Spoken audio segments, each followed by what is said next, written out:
નમસ્કાર મિત્રો ઉત્તરાયણનો તહેવાર નજીક આવતા જ કોઈ પણ વ્યક્તિના હરખનો કોઈ પાર રહેતો નથી, પરંતુ હિન્દુ ધર્મમાં ઉત્તરાયણનું એક અલગ જ મહત્વ રહેલું છે। મિત્રો, આ દિવસે ગ્રહોના દેવતા સૂર્યદેવ મકર રાશિમાં પ્રવેશ કરે છે। તે દિવસે શિયાળુ સંક્રાંતિની સાથે મહિનાના અંત અને લાંબા દિવસની શરૂઆત થવાનો સંકેત મળવા લાગે છે। મિત્રો, મકર સંક્રાંતિનો દિવસ એ સૂર્યદેવને સમર્પિત હોય છે, તેથી આ દિવસે સૂર્યદેવની પૂજા અને વ્રતનું વિશેષ વિધાન છે, એટલે આ જ કારણથી આ પર્વનું નામ મકર સંક્રાંતિ પડ્યું છે। મિત્રો, આ સમયે સૂર્ય ઉત્તરાયણમાં હોય છે અને એવી માન્યતા છે કે આ દિવસે દાન પુણ્ય કરવાથી શુભ ફળની પ્રાપ્તિ પણ થાય છે।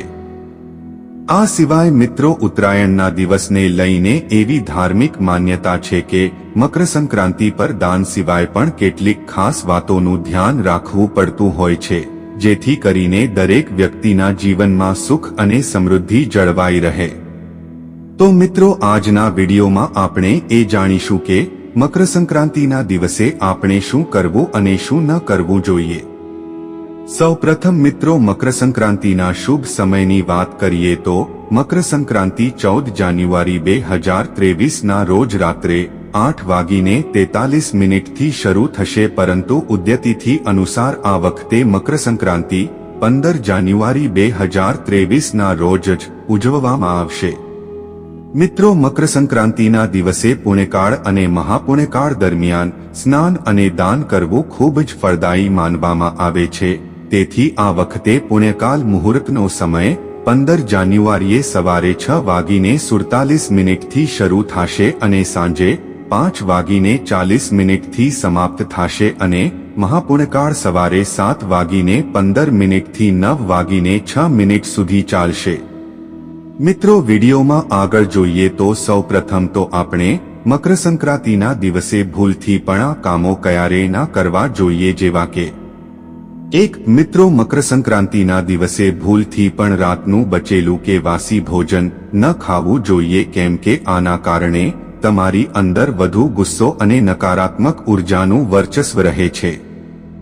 મિત્રો, મકર સંક્રાંતિના દિવસે ખીચડી ખાવાની પરંપરા છે, તેથી આ દિવસે ખીચડી અને તલનું સેવન કરવું જોઈએ। મિત્રો, મકર સંક્રાંતિના દિવસે તામસિક ભોજન ના કરવું જોઈએ, એટલે કે મિત્રો લસણ, ડુંગળી અને માંસથી દૂર રહેવું તેમજ મસાલેદાર ખોરાકથી પણ દૂર રહેવું જોઈએ।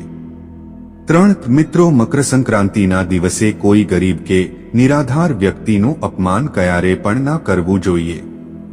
આ દિવસે મિત્રો કોઈ ગરીબ વ્યક્તિને ઘરેથી ખાલી હાથે પાછા પણ ના જવા દેવા જોઈએ। મકર સંક્રાંતિના દિવસે ભૂલથી પણ નશાનું કે દારૂ, સિગારેટ, ગુટકા વગેરેનું સેવન ના કરવું જોઈએ।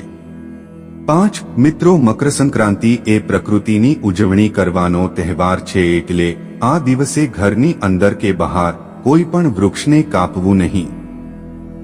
મિત્રો, મકર સંક્રાંતિના દિવસે વ્યક્તિએ પોતાની વાણી પર નિયંત્રણ રાખવું જોઈએ અને કોઈના પર ગુસ્સો ન કરવો તેમજ કોઈ પણ વ્યક્તિ માટે અપમાનજનક શબ્દોનો ઉપયોગ પણ ના કરવો જોઈએ। મિત્રો, મકર સંક્રાંતિના દિવસે સ્નાન કર્યા વિના ભોજન ના કરવું જોઈએ, કેમ કે આ દિવસે સ્નાન અને દાનનું વિશેષ મહત્વ હોય છે। આ સિવાય મિત્રો, માન્યતા અનુસાર મકર સંક્રાંતિના દિવસે ગરીબોને દાન આપવાથી વ્યક્તિની તમામ મનોકામનાની પૂર્તિ થાય છે। તો સાથે જ એ ધ્યાન રાખવું પણ જરૂરી છે કે આ દિવસે ભૂલથી પણ કોઈ ગરીબ વ્યક્તિને પરેશાન ન કરવા જોઈએ કે કોઈ જરૂરિયાતમંદ વ્યક્તિનું અપમાન પણ ના કરવું જોઈએ। મિત્રો, આ પ્રકારના કાર્યોની આપના જીવન પર નકારાત્મક અસર થઈ શકે છે અને ગરીબોને પરેશાન કરવાથી ક્યારેય તમને ઈશ્વરના આશીર્વાદ પણ પ્રાપ્ત નહીં થઈ શકે।